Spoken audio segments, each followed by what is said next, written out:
بسم اللہ الرحمن الرحیم۔ السلام علیکم، ویلکم ٹو ماہم کہانی۔ پلیز ناول کو لائک کر دیجیے۔ اگر آپ نے ابھی تک چینل کو سبسکرائب نہیں کیا تو سبسکرائب کر دیجیے۔ چلتے ہیں ناول کی طرف۔ تھوڑی دیر تک نماز پڑھ کر دعا کے لیے ہاتھ اٹھائے، بھیگی ہوئی پلکیں جھکائے ہوئے کچھ مانگ رہی تھی۔ آنکھوں سے آنسو کی لڑیاں متواتر گر رہی تھیں جس سے اس کی ہتھیلی بھر چکی تھی۔ بے شک میں گنہگاروں میں سے ہوں جس نے زندگی جیسی نعمت سے ناشکری کی۔ بے شک میرا غم تیری رحمتوں کے آگے ذرے کی حیثیت نہیں رکھتا، لیکن میں پھر بھی گنہگاروں میں سے ہو گئی، مجھے معاف کر دے۔ لفظوں کا تسلسل ٹوٹا اور سانسیں ہچکیوں میں تبدیل ہو گئیں۔ باہر موجود سیاہی کی چادر اب سفیدی میں بدل چکی تھی۔ مختلف پرندوں کی آوازیں ماحول میں خاموشی ختم کرنے کی کوشش میں تھیں۔ مرحا نے سوزش زدہ پلکوں کی جھالر اٹھائے اور یکسوئی کے تسلسل کو توڑتی ہوئی اپنی جگہ سے اٹھی، نرمی سے اپنے گالوں کو صاف کیا۔ دوپٹہ جو اسکارف کی شکل میں اوڑھ رکھا تھا، اس کو کھول کر ایک نظر عمر کی طرف دیکھا جو نیند میں بھی مسکراہٹ چہرے پر سجائے ہوئے تھا۔ مرحا سورہ مزمل زبانی پڑھتی اس کی طرف آئی، تھوڑی سی جگہ بنا کر اس کے پاس بیٹھ گئی۔ چند لمحوں بعد اس کے چہرے پر پھونکا اور پیشانی پر لب رکھتی پیچھے ہونے کو تھی جب عمر کی گرفت اپنے گرد محسوس ہوئی۔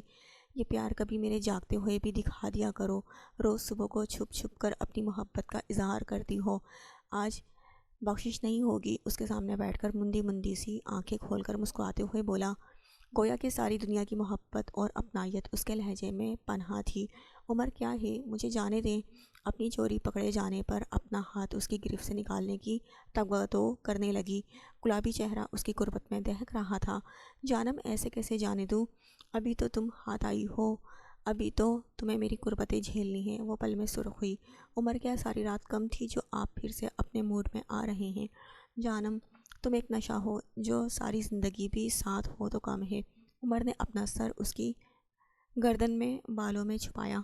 جب ہمارے بچے آئیں گے تو مجھے تو لگتا ہے تم تب بھی ایسے ہی شرماؤ گی۔ مرحا کی دھڑکنیں یکدم جیسے رک گئی، آنکھیں ساخت ہو گئیں۔ اٹھ جاؤ عمر، آج پریشے کو لینے بھی جانا ہے۔ باہر سے دروازہ کھٹکھٹاتی نکھت بیگم کی آواز پر مرحا اچھل کر پیچھے ہوئی۔ عمر اس کو دیکھتا اٹھ کر واش روم میں بند ہو گیا، جبکہ مرحا دوپٹہ سیدھا کرتی اپنے گالوں کو سہلا رہی تھی تاکہ ان کی بلیشنگ ختم ہو سکے۔ آہستہ آہستہ قدم اٹھاتی دروازے تک گئی، لیکن دل ابھی بھی بند ہونے کو تھا۔ السلام علیکم امی جان۔ نکھت ابھی بھی وہیں موجود تھی۔ لڑکی باہر آؤ، میری بات سنو۔ کمرہ خالی دیکھ کر مرحا کو بازو سے پکڑ کر باہر لے آئیں۔ تم جتنی بھی چالاک بن جاؤ مجھے بیوقوف نہیں بنا سکتی۔ تمہاری اس ڈاکٹر نے مجھے بتایا ہے کہ تم اس قابل نہیں ہو کہ ماں بن سکو، اور پتہ ہے عمر کو جب پتہ چلے گا دوسرے لمحے تمہیں اپنی زندگی سے اس گھر سے نکال دے گا۔ سخت نظروں سے دیکھتی ہوئی اسے بولی تھی امی، آنکھیں وہ ٹپٹپاتے ہوئے بولی، دیکھو اب عمر کو دوسری شادی کے لیے مناؤ ورنہ میں ایسی گیم کھیلوں گی کہ عمر تمہیں دوسرے لمحے چھوڑ دے گا، تمہیں دیکھنا بھی پسند نہیں کرے گا۔ مرحا کی آنکھیں نمکین پانی سے بھر گئیں۔ امی، وہ کہتی پیچھے واش روم کا دروازہ کھلا۔ ابھی وہ کچھ کہتی پیچھے واش روم کا دروازہ کھلا۔ مرحا بیٹا کچھ کھا لیا کرو، دیکھو ذرا کتنی کمزور ہو گئی ہو۔ ان دونوں کو دیکھ کر باہر کو مسکراتے ہوئے آیا تو نکھت بیگم مرحا کی پیشانی پر لب رکھے ہوئی تھی۔ عمر مجھے لگتا ہے امی بہو کے چکر میں بیٹے کو بھول ہی گئی، نکھت کے گلے میں باہیں ڈال کر بولا تو مرحا نے کٹے ہوئے دل کے ساتھ مسکرائی۔ زندگی ایک بار پھر تلخ موڑ مڑ چکی تھی۔ وہ 2 گھنٹے بلا وجہ کی باتوں کے بعد اوپر کی طرف آ رہا تھا، جن باتوں کا نہ کوئی مقصد تھا نہ کوئی حاصل، لیکن دادی صاحب کی باتیں ختم ہونے کو نہیں تھی۔ موسیٰ پیچھے سے پھر کسی کی آواز پر اکتا کر پیچھے کو دیکھا تو رحاب کھڑی مسکرا رہی تھی۔ کیا ہے؟ چہرے پر غصہ اور لہجہ تھکا ہوا تھا۔ مجھے تم سے بات کرنی ہے، تھوڑا ٹائم چاہیے اگر ٹائم پاس ہو تو۔ رحاب پہلے اس کی نرمی سے بات کر رہی تھی، پہلی بار اس سے نرمی سے بات کر رہی تھی، اپنی انا کو ایک طرف رکھے ہوئے۔ میرے پاس ٹائم نہیں ہے، سرد لہجے میں بولتا ہوا آگے بڑھ گیا، اور رحاب نے پاؤں پٹکے اور غصے سے موبائل پر کوئی نمبر ملانے لگی۔ موسیٰ کچھ غیر متوقع سا محسوس ہوا، عجیب سی اسمیل کمرے سے آ رہی تھی۔ پھر سر جھٹکتا ہوا دروازے کے ہتھے پر ہاتھ رکھ کر اندر کو دھکیلتے ہوئے داخل ہوا تو آنکھیں حیرت کی زیادتی سے پھیل گئیں کیونکہ معروف زمین پر بے سود پڑی تھی۔ کمرے میں سے کھانا جو معروف نے گرایا تھا سب غائب تھا، البتہ ٹیبل پر بھی کچھ موجود نہیں تھا۔ فقیری معروف کے پاس گھٹنوں کے بل بیٹھتا ہوا غرایا، جی سائیں۔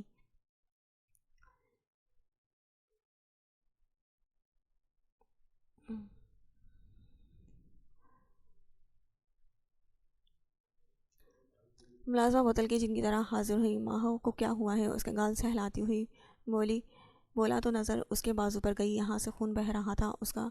اسے چھوڑتا ہوا ملازمہ کے مقابل کھڑا ہوا۔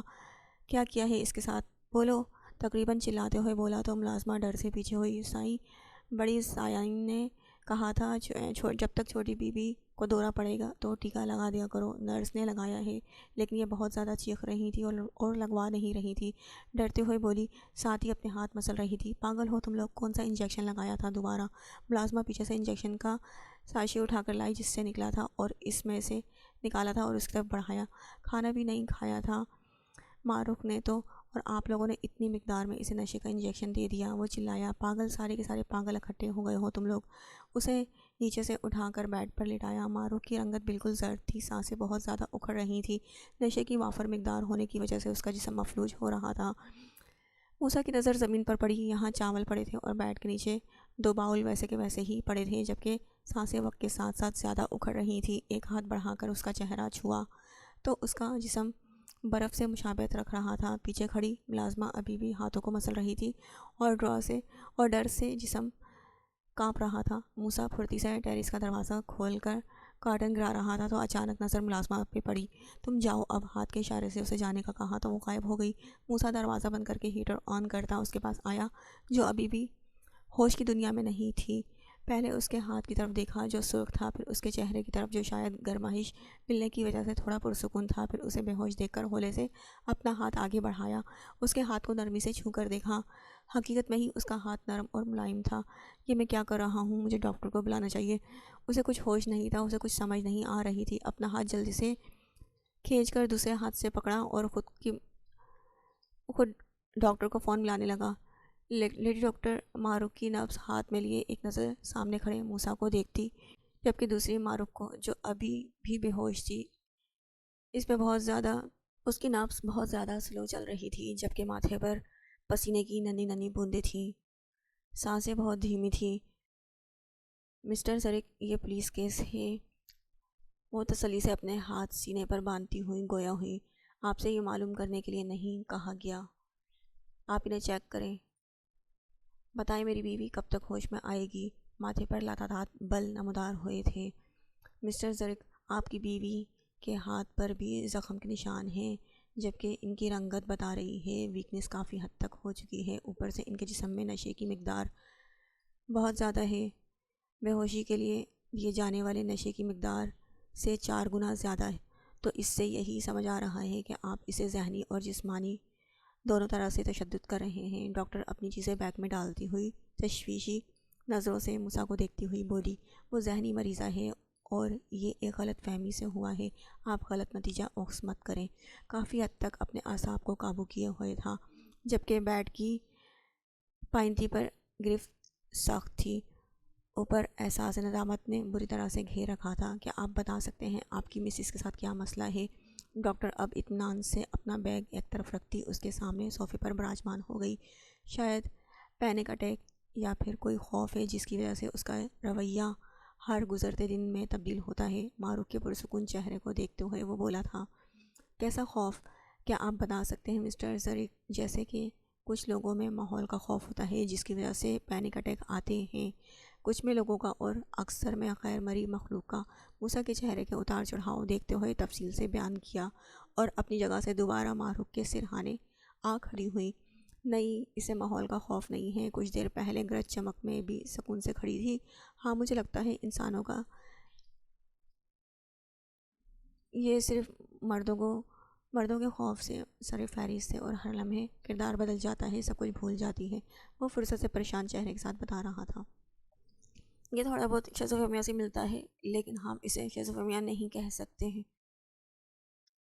آپ ایسا کریں، کل کسی ٹائم میرے کلینک آئیں، پھر تفصیل سے معائنہ ہوگا۔ ابھی ان کو شاید کل دوپہر تک ہوش آ جائے، لیکن دوبارہ ایسی سنگین غلطی مت کیجیے گا، ورنہ آپ کی بیوی کو سروائیو کرنا مشکل ہو جائے گا، کیونکہ مجھے لگتا ہے پہلے بھی نشے کے انجیکشن لگائے گئے ہیں انہیں۔ افسوس سے معروف کو ایک نظر دیکھ کر اپنا بیگ اٹھا کر چلنے لگی۔ کیا مطلب ہے آپ کا؟ ماتھے پر تیوری چڑھائے 2 قدم آگے بڑھا تھا۔ مسٹر زرک، مجھے آپ سمجھدار انسان معلوم ہوتے ہیں، اسی لیے آپ کے پیچھے جو ہو رہا ہے اس پہ نظر رکھیں۔ کیا آپ کو ان کی رنگت سے معلوم نہیں ہوتا جیسے صدیوں سے بیمار ہیں، اور ایسا تب ممکن ہو سکتا ہے جب انہیں یا تو کھانا ایسا دیا گیا ہو یا پھر روز نشے آور ادویات دی جاتی ہوں۔ ایک قسم کا بم پھوٹا تھا اس کے سر پر، وہ محض سر ہلا کر رہ گیا۔ اسے لگا ڈاکٹر نے زور کا تماچا اس کے منہ پر مارا ہے، اتنا بھی لاپرواہ وہ کیسے ہو سکتا ہے اپنی بیوی سے۔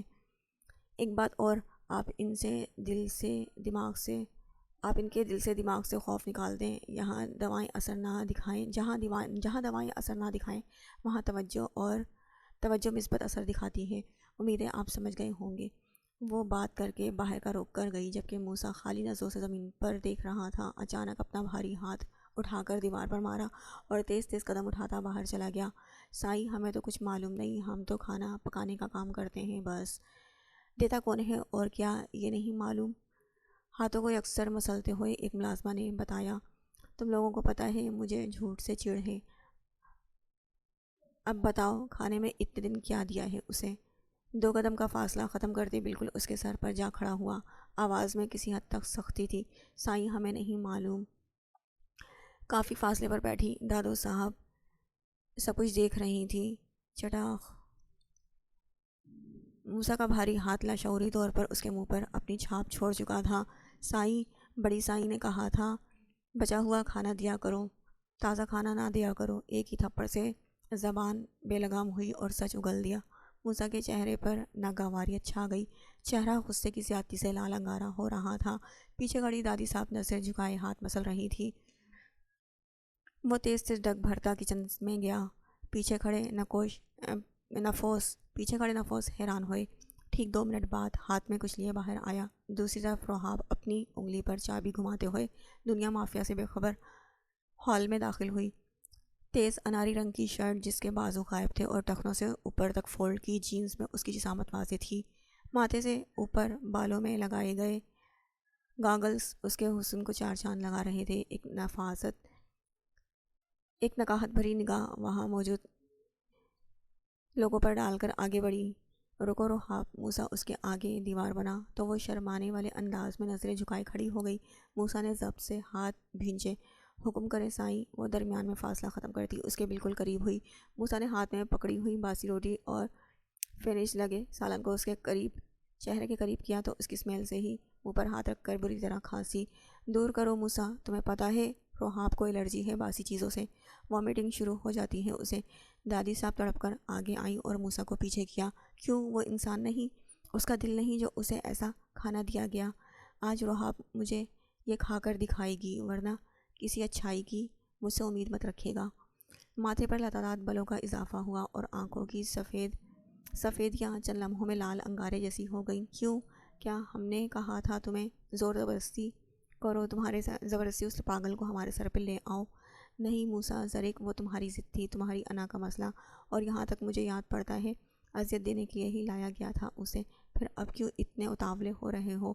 اب نظریں جھکانے کی باری موسیٰ کی تھی۔ روحاب موقع غنیمت جانتے ہوئے سیڑھیاں پھلانگ گئی۔ ہاں لایا تھا میں اسے اذیت دینے کے لیے، لیکن وہ تو پہلے ہی ظلم کی چکی میں پسی ہوئی ہے۔ لیکن میں نے کبھی نہیں کہا کہ اسے جانوروں والا کھانا دیا جائے۔ موسیٰ کے اعصاب ڈھیلے پڑے اور ایک مرتبہ پھر احساس ندامت نے پنجے گاڑ دیے۔ موسیٰ مرد بنو، یہ ہر عورت پر اپنے جذبات قابو میں رکھنا سیکھو۔ مردوں کی شان نہیں ہوتی کہ ہر عورت پہ اپنے جذبات لٹائے جائیں۔ ایک مرتبہ پھر اس کی برین واشنگ کی بھرپور کوشش کی گئی۔ ہر عورت سے کیا مراد ہے آپ کی؟ وہ میری بیوی ہے، میرا اس پہ اور اس کا مجھ پہ حق ہے۔ ایک مرتبہ پھر آپے سے وہ باہر ہوا۔ جو بھی ہے، لیکن یہ یاد رہے اس خاندان کا وارث اسی خاندان کی لڑکی کے بدن سے جنے گا۔ باقی جب تمہارا اس سے دل بھر جائے تو چھوڑ دینا، بلکہ اس پاگل کو کون منہ لگائے گا؟ کہتی موسیٰ کی سنے بغیر حقارت سے وہاں سے چلی گئی۔ تم لوگ کون سا تماشا دیکھ رہے ہو؟ دفع ہو جاؤ میری نظروں کے سامنے سے۔ پلیٹ کو زور سے زمین پر مار کر وہاں سیمی کھڑی ملازماؤں پر دھاڑا تو ساری سیکنڈ میں وہاں سے غائب ہو گئی تھی۔ عمر میری بات سنے، بالکل ایک لفظ سننے کا رواداد نہیں ہوں میں۔ پہلی بار اس پر خفا ہو رہا تھا، لیکن میرا بھی ڈھیٹ بن کر سامنے کھڑی تھی۔ میرے پیار کا تم نے ناجائز فائدہ اٹھایا ہے۔ آج تو یہ بے تکی باتیں کی ہیں میں نے برداشت کر لی، لیکن آئندہ ایسا نہیں ہوگا۔ میرا نے حیرانی سے دیکھا، تب سے بھڑک رہا تھا اور اب کہہ رہا ہوں برداشت کر لی، اور اگر نہ کرتا تو پھر کیا ہوتا؟ اوف، خود ہی سوچ کر کانوں کو ہاتھ لگائے تھے۔ عمر، دوسری شادی کر لینا، لوگ 4 شادیاں کرتے ہیں، اولاد کے لیے یہ ضروری ہے۔ وہ گارڈن میں آگے آگے چل رہا تھا، جبکہ مرحا اس کی پیروی میں چہرے پر مسکان لیے مسلسل دھڑکتے دل سے منا رہی تھی، اور خود دل ہی دل میں دعاؤں میں مصروف تھی کہ کہیں وہ مان ہی نہ جائے۔ نہیں کرنی، بس بات ختم، بچے نہیں چاہیے۔ اچانک پیچھے کو مڑا تو دونوں کا تصادم ہوتے ہوتے بچا۔ ٹھیک ہے، مت کریں، تب تک میں آپ سے نہیں بولوں گی، نہ کھانا کھاؤں گی۔ بھوک ہڑتال کا اعلان کرتی تیز تیز قدم اٹھاتی لاؤنج کی طرف چلی گئی۔ پاگل عورت کہیں کی۔ عمر نے پیچھے اپنا ماتھا پیٹا اور وہاں موجود بینچ پر بیٹھ کر گھونٹ گھونٹ پانی گلے میں اتارنے لگا۔ کس طرح میں طلاق کا مطالبہ کروں؟ آپ نے دیکھا نہیں کتنا غصے میں ہے وہ؟ لاؤنج میں داخل ہوتے ہی سامنے نگہت بیگم کو کھڑے پایا تو روتے ہوئے اپنا ڈر بیان کیا۔ دیکھا ہے میں نے، یہ بچوں کی طرح کرو گی تو کیا وہ مانے گا؟ کہو اسے یا تو دوسری شادی کرے یا پھر تمہیں طلاق دے۔ دیکھو، اس میں تمہارا ہی فائدہ ہے۔ اب اگر تم یہ نہیں کر سکی تو مجھے تمہیں طلاق دلوانی پڑے گی، پھر اس کی شادی تو ہو جائے گی، لیکن نقصان تمہارا ہی ہے۔ اپنی ساڑی کا پلو سنبھالتے ہوئے روب سے کہا تو مرحا خالی نظروں سے انہیں دیکھتی رہ گئی۔ وہ خود بھی تو ایک عورت تھی، ایک عورت کا دکھ نہیں سمجھ پا رہی تھی۔ ساری رات احساس ندامت کی وجہ سے کمرے میں نہ جا سکا۔ بار بار قدم اس کی طرف اٹھتے، لیکن ہر بار حوصلہ درکار نہیں تھا۔ کچھ تبدیلیاں تھیں جو خود بخود اس کی ذات تسخیر کر رہی تھی۔ دل میں بار بار اسے ایک نظر دیکھنے کا خیال گزرتا۔ اپنے جذبات کو قابو کیا، آج دوسرے کمرے میں موجود تھا۔ ساری رات آنکھوں میں گزر گئی اور اب دھیمی دھیمی سی روشنی کمرے کے ملک جیسے اندھیرے کو ختم کرنے کی ناکام کوشش کر رہی تھی۔ صوفے پر آدھا ترشا سا بیٹھا صبح ہونے کا انتظار کر رہا تھا۔ صاحب جی، چھوٹی بہو اٹھ گئی ہیں، ان کی طبیعت ٹھیک نہیں۔ ماتھے پر بکھرے ہوئے بال اور چہرے پر سپاٹ تاثرات اس کی بے چینی کا خمار تھے۔ پٹ سے دروازہ کھولا اور ہانپتی ہوئی ملازمہ نے اسے خیالات کی دنیا سے باہر نکالا۔ سیکنڈ سے کم وقفے میں بغیر کچھ کہے بھاگا اور پیچھے سے ہی ملازمہ اس کی پیروی میں سیڑھیاں چڑھ رہی تھی۔ موسیٰ نے دھڑ کی آواز کا دروازہ کھولا تو سامنے معروف بری طرح سے اپنے آپ کو نوچ رہی تھی۔ بال اس کی کمر اور سینے کو ڈھانپے ہوئے تھے اور زمین پر بیٹھی اپنے اطراف سے بے خبر خود کو اذیت پہنچا رہی تھی۔ بازوؤں پر ناخنوں سے خراشیں آئیں جن سے چھوٹی چھوٹی سی خون کی بوندیں بہہ رہی تھیں۔ معروف وہ تڑپ کر آگے بڑھا، اس کے پاس آیا، لیکن شاید اسے اپنے کام میں خلل پسند نہیں آیا اور وہی ناخن موسیٰ کے بازو کو ادھیڑ گیا۔ میں مار دوں گی تمہیں، پاس مت آؤ، جاؤ یہاں سے، جاؤ فرسٹ ایڈ باکس اور نیل کٹر لے کر آؤ۔ موسیٰ نے زبردستی اس کے ہاتھ کو پکڑتے ہوئے پیچھے خوفزدہ کھڑی ملازمہ کو حکم دیا اور ایک نظر اس کے گندے ناخنوں کو دیکھا جو کافی حد تک بڑے ہوئے تھے۔ کیا ہوا ہے؟ اس نے کچھ کہا ہے آپ کو؟ اس کے ہاتھ مضبوطی سے پکڑے ہوئے نہایت نرم لہجے میں پوچھا تو معروف نے نظریں اٹھا کر اس کی طرف دیکھا تو چند لمحوں کے لیے دونوں کی نظریں ایک ہوئیں۔ وہ اپنی بے خوف آنکھوں سے موسیٰ کے دل کے تار بری طرح چھیڑ چکی تھی۔ میں مار دوں گی تمہیں، اونچی آواز میں تنبیہ کی تو موسیٰ کے چہرے پر ہلکی سی مسکراہٹ آئی جسے جلد ہی معدوم کر گیا۔ مار دو، لیکن خود کو تکلیف مت دو، نظریں جھکا کر مجرموں کی طرح کہا تو معروف کا جنونی انداز تھوڑا کم ہوا۔ اب اس کے ہاتھوں میں حرکت بند ہو گئی۔ سائیں وہ اس کی آنکھوں میں جھانکنے میں مصروف تھا جب ملازمہ اس کے بالکل قریب آ کر بولی تھی، دروازہ نوک کر کے آیا کرو۔ اس نے غصے سے تیوری چڑھائی اور اس کے جانے کا انتظار کرنے لگا۔ سنو، اب کوئی بھی معروف کو کھانا دینے نہیں آئے، میں خود لایا کروں گا، دوبارہ کہنے کی ضرورت نہ پیش آئے۔ حکم دے کر کھڑا ہوا اور معروف کا ہاتھ چھوڑ دیے۔ بیڈ پر بیٹھو۔ نہیں بیٹھنا، ادھر ہی بیٹھوں گی، وہ ضدی لہجے میں بولی۔ منہ پھلا کر ضدی انداز میں کہا گیا تو موسیٰ اش اش کر اٹھا، اس کے ہر لمحے بدلتے رویوں سے۔ موسیٰ نے دوبارہ کہنے کی ضرورت محسوس نہیں کی۔ اسے بازو میں بھر کر بیڈ پر نرمی سے بٹھایا جیسے وہ کانچ کی گڑیا ہو جو تھوڑی سی سختی سے ٹوٹ جائے گی۔ اگلے ہی لمحے معروف نے اس کے بازو پر دانت کاٹ دیے، خونی بلی نہ ہو تو۔ 3 منٹ بعد اس کی گرفت ڈھیلی ہوئی تو اس نے بازو سہلاتے ہوئے بولا، پہلے تمہارے یہ ڈائنوں والے ناخن کاٹنے ہیں، پھر دانت کاٹتا ہوں، اگر بولی تو زبان بھی کاٹ دوں گا۔ نیل کٹر اٹھاتے ہوئے دھمکی دی جو کارآمد ثابت ہوئی۔ نیل کٹر ایک طرف رکھ کر پہلے کٹ اٹھائی اور اس میں سے مرہم نکال کر معروف کا بازو پکڑا جو بہت سکون سے بیٹھی اپنے ناخن منہ میں ڈالے چبا رہی تھی۔ بازو ہاتھ آگے کر کے اس کے بازو کو دیکھ رہا تھا جس میں خون اب جم چکا تھا۔ ڈرتے ہوئے اپنا بازو آگے کیا تو موسیٰ نے اسپرٹ سے بھرا اسپنج احتیاط سے خراشوں پر لگایا۔ آنسو سے آنکھیں ٹپ ٹپ آ گئیں تو موسیٰ نے جلدی سے اسپنج پیچھے کیا۔ کیا ہوا، درد ہو رہا ہے؟ آئنمنٹ لگا کر اس کی گہری آنکھوں میں دیکھتے ہوئے پوچھا تو معروف نے معصوم بچے کی طرح سر ہلا دیا۔ تو موسیٰ نے اسے اسپرٹ کی وجہ سے سرخ ہوئی کلائیوں پر اپنے دہکتے ہوئے لب رکھے تو معروف کی آنکھیں حیرت کی زیادتی سے پھیل گئیں۔ بلب کی روشنی میں اس کی صاف رنگت دہک رہی تھی۔ اس کے ہاتھوں میں تھامے ہوئے ہاتھ لرز گئے۔ زمائنی سی خاموشی کافی دیر تک دونوں میں حائل رہی۔ موسیٰ کی بھٹکتی نظریں اس کے شرم سے سرخ چہرے کا طواف کر رہی تھی، جبکہ مقابل کی نظر مسلسل حیا سے زمین پر جھکی ہوئی تھی۔ حسرت دیدار بھی کیا چیز ہے محسن، وہ سامنے ہو تو مسلسل دیکھا ہی نہیں جاتا۔ کیا ہے، ہاتھ میرا چھوڑو۔ ایک سیکنڈ میں چہرے کے تاثرات تبدیل ہوئے، البتہ ابھی بھی شرم و حیا سے پلکیں لرز رہی تھی۔ نہیں چھوڑ رہا، کر لو جو کرنا ہے، خیالات کی حسین وادی سے باہر آ کر سخت لہجے میں بولا اور کٹر اٹھا کر ناخنوں پر فوکس کیا۔ میں موسیٰ کو بتاؤں گی۔ ایک ہاتھ اس کی گرفت میں تھا جس کے ناخن تراش رہا تھا، جبکہ دوسرا پیچھے چھپا رکھا تھا۔ اس کی بات سنتے ہوئے اس کے ہاتھ چند سیکنڈ کے لیے رکے۔ کون؟ موسیٰ چھوٹی انگلی کا ناخن کاٹتے ہوئے بولا۔ میرا بندہ۔ عجلت میں ہاتھ چھڑا کر دوپٹہ منہ کے آگے کیا اور اس سے ناک تک چہرہ ڈھانپ لیا۔ بندہ؟ موسیٰ نے ناسمجھی سے اس کی طرف دیکھا جو نظریں جھکائے شرمانے میں مصروف تھی۔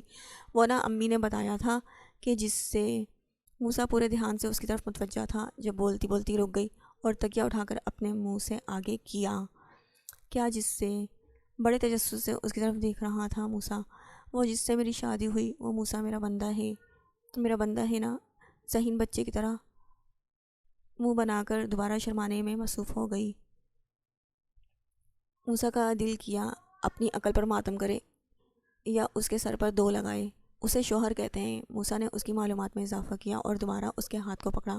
ہاں، لیکن شوہر کہتے ہوئے مجھے شرم آتی ہے۔ دوسرے ہاتھ سے چہرہ ابھی بھی ڈھانپ رکھا تھا۔ تمہیں کیسا لگتا ہے اپنا بندہ؟ موسیٰ نے موقع غنیمت جانتے ہوئے اس کے دل کی بات تک رسائی حاصل کرنا چاہی اور آخر میں بندہ لفظ کو اچھا خاصا کھینچ کر ادا کیا۔ مجھے تو ذرا اچھا نہیں لگتا، زہر جیسا ہے۔ نسرین تمہارا کیسا ہے؟ شوہر؟ موسیٰ نے نیل کٹر اٹھا کر دیوار پر مارا اور ایک جھٹکے سے ہاتھ چھوڑ دیا۔ اب میں میڈم صاحبہ کو زہر لگتا ہوں؟ پتہ نہیں یہ نسرین کون سے گناہوں کا بدلہ لے رہی ہے مجھ سے، جو میری بیوی ایک سیکنڈ میں اچھے خاصے شوہر کو عورت بنا دیتی ہے۔ سوچ کر ایک لمبی سانس کھینچی اور شیشے کے آگے جا کر ایک تفصیلی نظر خود پر ڈالی۔ 6 فٹ سے نکلتا قد، سیاہ کانچ جیسی آنکھیں، چہرہ، ہلکی ہلکی سی داڑھی، البتہ مونچھیں کافی گھنی تھی، چوڑے شانے، ایک مکمل وجاہت رکھنے والا انسان۔ کس اینگل سے میری وجاہت لڑکیوں سے میل کھاتی ہے؟ پھر یہ جنگلی بلی کیوں ایسا کہتی ہے؟ اپنی سوچوں میں مگن تھا جب پیچھے سے آواز آئی تو جلدی سے پیچھے کو ہوا۔ کیا ہوا؟ بھاگتے ہوئے اس تک آیا تو بیڈ کے اوپر کھڑی تھی۔ الو بنایا، بڑا مزہ آیا۔ بیڈ پر ہی بیٹھ کر ہنس ہنس کر لوٹ پوٹ ہو رہی تھی اور موسیٰ اس کی جل ترنگ سی ہنسی میں کھویا ہوا تھا۔ موسیٰ باہر سے آنے والے کے الفاظ منہ میں ہی رہ گئے جب آگے موسیٰ کو پوری طرح سے اس میں کھوئے ہوئے پایا۔ آواز کے خلل سے نظریں موسیٰ نے ہٹائیں۔ سوری، غلط ٹائم پر آ گیا، سبحان کہتے ہوئے شرمندگی سے واپس ہوا۔ خود شادی شدہ ہے، اتنا نہیں پتہ؟ دروازہ نوک کر کے آتے ہیں۔ موسیٰ نے اسے سخت تیور کے ساتھ جا لیا۔ یار تمہاری شادی نارمل تھوڑی ہے، مجھے پتہ ہے بھابھی کا دماغی توازن صحیح نہیں۔ سبحان باہر جاؤ، آواز میں ضبط ظاہر تھا۔ وہ جلدی سے باہر بھاگا۔ ماہا میری جان، جب کوئی باہر سے آئے تو دوپٹہ لے لیا کرو، آپ نے ہاتھ پر مرہم لگاتے ہوئے کہا تو وہ سر ہلا گئی۔ مجھے بھوک لگی ہے۔ دروازے کے پاس پہنچا ہی تھا جب اس کی دھیمی سی آواز کانوں میں پڑی۔ اس نے محسوس کیا کہ پہلے کی نسبت آج اس نے اسے محبت سے ٹریٹ کیا ہے اور آج ہی وہ پہلے سے زیادہ بول رہی تھی۔ کوئی بھی چیز عورت کو تسخیر نہیں کر سکتی ماں سوائے محبت کے۔ میں آتا ہوں، پھر مل کر کھانا کھائیں گے۔ ایک مسکراہٹ اس کی طرف اچھالتا ہوا باہر چلا گیا۔ صبح سے اس پاگل لڑکی کے گھٹنے سے لگا بیٹھا ہے، مجال ہے جو باہر کی خبر لی ہو۔ اس پاگل لڑکی سے کچھ سیکھو۔ روحاب کیسے ایک مضبوط مرد کو پاگل ہونے کے باوجود مٹھی میں کیا ہوا ہے۔ سامنے بے نیاز بیٹھی روحاب کو بولی دادی سا، جو ناشتہ کرنے میں مصروف تھی۔ خود ہی آفر کی تھی آپ نے اس کے ساتھ رنگ رلیاں منانے کی، اب پچھتا کیوں رہی ہیں؟ چائے کا سپ لیتی ہوئی بولی، میرے سامنے میرے ہاتھوں میں جوان ہوا ہے، کبھی کسی لڑکی کی طرف دیکھتے ہوئے نہیں دیکھا میں نے۔ مجھے کیا پتا تھا کہ اس گندگی کے ڈھیر پر جا گرے گا۔ نقاہت سے کہہ کر پلیٹ پر جھکی۔ اف اللہ دادو، آپ کو پتہ ہے ایک دن میں اس کے کمرے کے سامنے سے گزری، 2 دن تک اس بدبو کی وجہ سے کچھ معدے میں نہیں گیا۔ پتہ نہیں موسیٰ کے ٹیسٹ کو کیا ہو گیا ہے۔ افسوس کرتی ہوئی وہ بولی تھی، بس تم کسی طرح سے اسے اپنے ہاتھوں میں کرو۔ عورت واحد ہتھیار ہے جس سے کسی بھی مرد کو بس میں کیا جا سکتا ہے، اور وہ بھی جب وہ عورت خوبصورت ہو۔ کوئی چال چلو، کچھ کرو۔ ذہن پھر بھٹک کر شیطانیت کی طرف آ گیا تھا۔ دادو جسٹ ویٹ اینڈ واچ۔ وہ ان کے گلے سے لگتے ہوئے اپنے بیگ اٹھائے باہر کو چل دی تھی۔ ویسے تمہیں بھی تو ہاشم ایسے ہی کسی گن کے ڈھیر سے اٹھا کر لایا تھا نا؟ پتہ نہیں یہ غریب زادیاں کیسے امیر لڑکوں کو پھنسا لیتی ہیں۔ برتن اٹھاتی ہوئی موسیٰ کی ماں کو ٹونٹ کرتے ہوئے وہ کہہ اٹھیں تو صبر کا گھونٹ بھر کر وہ خاموشی سے اپنے کام میں مصروف رہیں، جیسے کچھ سنا ہی نہ ہو۔ سنا ہے اور دیکھا ہے کہ بڑے بڑے لوگ زن مرید ہو گئے ہیں، ہمیں تو اپنی آنکھوں پر یقین نہیں ہو رہا سائیں۔ موسیٰ کو لاؤنج میں داخل ہوتا دیکھ کر سبحان نے بھرپور انداز میں طنز کیا، تیری تو۔ موسیٰ نے اپنے پاؤں میں پہنی ہوئی چپل اتار کر اس کی طرف ماری۔ ایسی بیویوں والی حرکتیں چھوڑ دو، اب تم خود بیوی والے ہو گئے ہو۔ سبحان نے چپل آسانی سے کیچ کرتے ہوئے واپس کی۔ کہو کیوں اپنی مہنوز شکل صبح صبح اٹھا کر لے آ گئے ہو؟ چپل دوبارہ پاؤں میں پہنتے ہوئے بولا، ویسے سیانے کہتے ہیں اگر اپنی بیوی کو دوسری کی سمجھ کر گھورنا ہو تو دروازہ بند کر لینا چاہیے۔ موسیٰ کو بیٹھا دیکھ کر وہ دوبارہ پھر سے اس کی ٹانگ کھینچنے لگا۔ ویسے سیانوں نے تیری جیسے بغیرت کے بارے میں کچھ نہیں کہا جو صبح صبح دندناتے ہوئے میرے کمرے میں گھس آئے؟ موسیٰ کافی زیادہ زج ہو چکا تھا۔ کوئی جواب دینے کے بجائے اس سے ہی سوال کیا، نہیں کہا ہے، کہتے ہیں کہ زیادہ رومانس کا تاڑنے کا رات کو وقت ہوتا ہے، صبح شریفوں کی طرح کمرے میں گھس جانا چاہیے۔ بڑے اطمینان سے بیٹھا اس کا ضبط آزما رہا تھا وہ۔ آج کرتا ہوں تیری بیوی کو فون، بتاتا ہوں تیری ایمان کے بارے میں، ذرا تمہارے ڈھیلے نٹوں کو ٹائٹ کر دے۔ موسیٰ نے دوسری طرف سے حملہ کیا تو سبحان نے 2 منٹ کے لیے بے یقینی سے اسے دیکھا۔ یہ دوستی ہے تیری؟ ایک بات ہضم نہیں ہو رہی، مجھے پتا تھا تیرا ہاضمہ ٹھیک نہیں، بتا دے۔ سبحان کے تمام ڈھیلے نٹ 1 سیکنڈ میں سیٹ ہو گئے۔ بتا آیا کیوں ہے؟ مجھے اور بھی بہت سے کام ہیں۔ بھابھی کے بھائی کا پتہ چل گیا ہے۔ اس کے خوشگوار موڈ پر 1 منٹ میں پانی پھیر گیا۔ ایسا لگا جیسے خوشی پاس آ کر دور چلی گئی ہو۔ چہرے کے رنگ 1 سیکنڈ میں بدل گئے تھے، ہاتھ ایک دوسرے میں مضبوطی سے جکڑے ہوئے تھا، ماتھے پر شکنیں واضح جبکہ آنکھوں میں لالی پھیل چکی تھی۔ پھر گڑیا خوش ہے اس کے ساتھ، لیکن نوکری ابھی تک نہیں ہے اس کے پاس۔ وہ محتاط الفاظ کا استعمال کرتے ہوئے دھیمے لہجے میں بولا، جدھر 2 وقت کی روٹی نہ ہو وہاں کیسے خوش ہوگی؟ وہ میرا خون ہے، مجھے پتہ ہے، وہ صرف تمہاری ماں کی کارستانی کی وجہ سے وہاں تک گئی ہے۔ پتہ نہیں کب سے وہ اس کی اوٹ میں کھڑی باتیں سن رہی تھی دادی سائیں۔ اچھا، اچانک ان کے درمیان میں بولی، دادو پلیز آپ جائیں، میں بات کر رہا ہوں نا۔ ہم نے ان کی بیٹی محل میں لا کر بٹھا دی اور ہماری بیٹی کو وہ در بدر کی ٹھوکریں کھلا رہے ہیں۔ وہ موسیٰ کے برابر آ کر کھڑی ہوئیں، سبحان کا لحاظ کیے بغیر بولی جا رہی تھی، ہاں آپ نے بھی ان کی بیٹی کو محل میں لا کر چنا ہی ہے، ورنہ 1 وقت کا کھانا تک تو نصیب نہ ہوا اسے۔ پہلی بار موسیٰ کی ماں کسی بھی بات کے درمیان بولی تھی۔ موسیٰ جس نے کچھ کہنے کے لیے لب کھولے ہی تھے، حیران ہو کر اپنی ماں کی طرف دیکھا۔ تم تو بس ہی کرو، پہلے بیٹی کو ورغلا کر ہمارا منہ کالا کروا دیا، اب بیٹے کو میرے خلاف کرو گی کیا؟ ان چاروں میں آج پھر سبحان نظریں جھکائے کھڑا تھا۔ بس کرو آپ لوگ، جو مجھے بہتر لگے گا میں کروں گا، لیکن آئندہ کوئی بھی میری میٹنگ میں بغیر بتائے مت آئے۔ موسیٰ تقریباً چیختا ہوا بولا تو وہ دونوں چپ کر گئیں۔ موسیٰ کی ماں نے اپنے بیٹے کی طرف دیکھا جس نے آج بھی اپنی ماں کے ساتھ نہیں دیا تھا، جس کی کوکھ سے جنا تھا۔ اس پر لگے الزام پر آج بھی اسے کوئی اثر نہیں ہوا تھا۔ پورا دن گزرنے کے بعد تقریباً رات کو 11 بجے کمرے میں آیا تو مرہا کمبل سر تک تانے سو رہی تھی یا سونے کا ڈرامہ کر رہی تھی، لیکن ایک نظر دیکھنے سے معلوم ہوا تھا جیسے سو رہی ہے۔ ایک نظر اس کو دیکھتے ہوئے کھانے کی ٹرے سائڈ ٹیبل پر رکھی اور واش روم میں چلا گیا تو پیچھے مرہا نے کمبل اتار کر گہرے گہرے سانس لیے۔ آنکھیں جو کافی رونے کی وجہ سے سوزش زدہ تھی، ناک سردی کی وجہ سے گلابی ہو چکا تھا، جبکہ بال کیچر میں مقیم ہونے کے باوجود بکھرے پڑے تھے۔